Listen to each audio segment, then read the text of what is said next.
Hi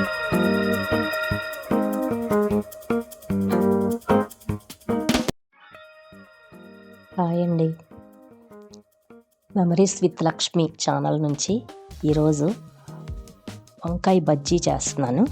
వంకాయ బజ్జీ అంటే శనగపిండిలో కలిపి వేసేది కాదు, ఆ బజ్జీ కాదండి. దీన్ని బజ్జీ అని అంటాము. కొంతమంది పచ్చిపులుసు అంటారు. పచ్చిపులుసు అంటే మళ్ళీ పల్చగా ఉంటుంది, అలా కాదు. ఇప్పుడు వంకాయలు, పచ్చిమిరపకాయలు, దానికి తాలింపు అది వేస్తాను. చింతపండు గుజ్జు తీసుకోవాలి. అది ఇప్పుడు స్టార్ట్ చేద్దాము. కళాయి పెట్టుకున్నాను.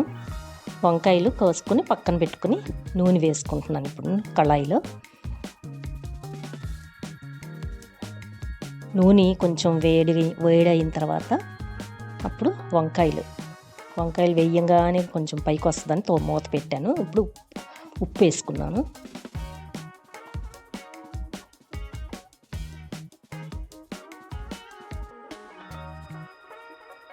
పచ్చిమిరపకాయలు అవి వేసేసి శుభ్రంగా కలిపాలండి. కలిపి మూత పెట్టుకోవాలి.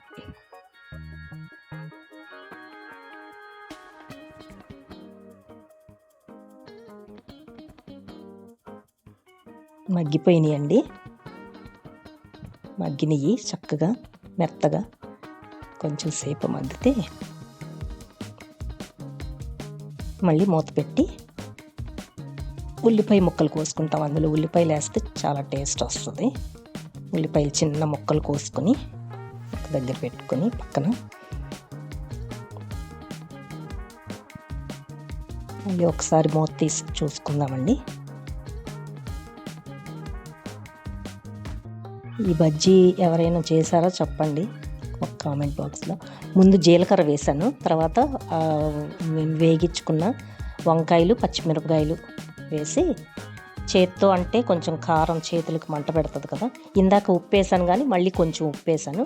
ఊరికే కచ్చాబిచ్చాగా అలాగా మిక్సీ వేసుకోవాలి. వేసుకుని దాన్ని ఒక గిన్నెలోకి తీసుకుని దానిలో ఉల్లిపాయ ముక్కలు కూడా వేసుకోవాలి. చిదిపి వేసుకోవాలండి ముక్కలు. శుభ్రంగా కలుపుకొని చింతపండు గుజ్జు బాగా చిక్కగా చేసుకొని పోసుకోవాలి. దాన్ని శుభ్రంగా కలుపుకొని పెట్టుకోవాలండి. ఇప్పుడు కళాయి పెట్టుకొని దానిలో 2-3 స్పూన్లు నూనె వేసుకొని తాలింపు పెట్టుకుందాము.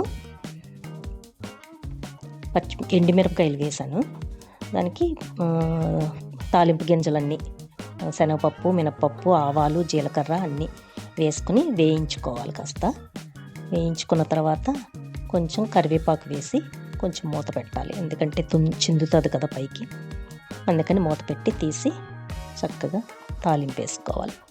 ఆ కూరలో వేసేసేయాలి బజ్జీలు.